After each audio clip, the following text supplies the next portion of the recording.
So ayan guys, ang lakas ng ulan. So nasa 13 mm po ito per hour. Medyo malakas po yan. Buti na lang dito sa amin, kahit na anong ulan, walang baha po dito. Kasi maganda din naman ang flood control dito sa Imus. Ayan. So sa ngayon, ayan, ang lakas po. Kita nyo naman po ang ingay ng buhos ng ulan. Sa ngayon, siguro mga 15 minutes na po ito na simulan na kami.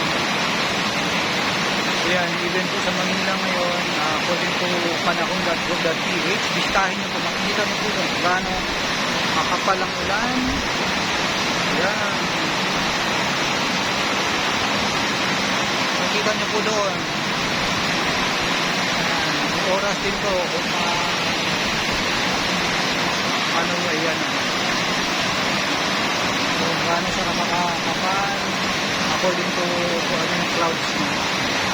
Yung kulay niya pa. Ayan. So, yan. Medyo din yan.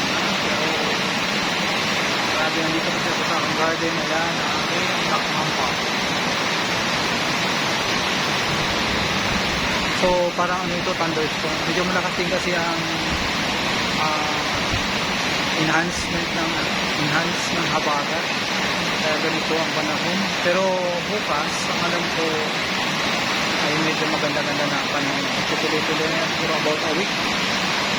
And then parang sa 9 pa ata, 6, 7, mga 3 days na medyo maganda ang panahon natin. Yan guys, mag-ingat po tayo sa ulan at saka lalo na sa baha. Marami pong may biktima ng leptospirosis. So yun po ang ingatan natin. Lalo ng lumakas. Malakas nila. Buhos na buhos. 2 oras lang ito guys. Sure lang yan.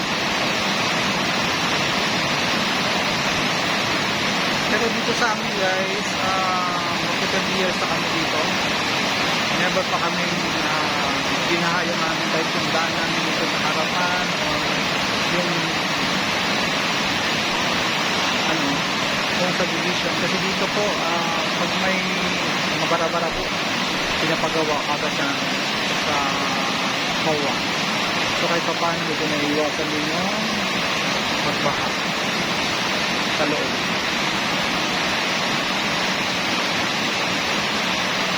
Yun guys, ayan, medyo tumila-tila na pero tingin ko medyo tatagal ito kasi napakalapad po natin. Ayan guys, mag-ingat po tayo.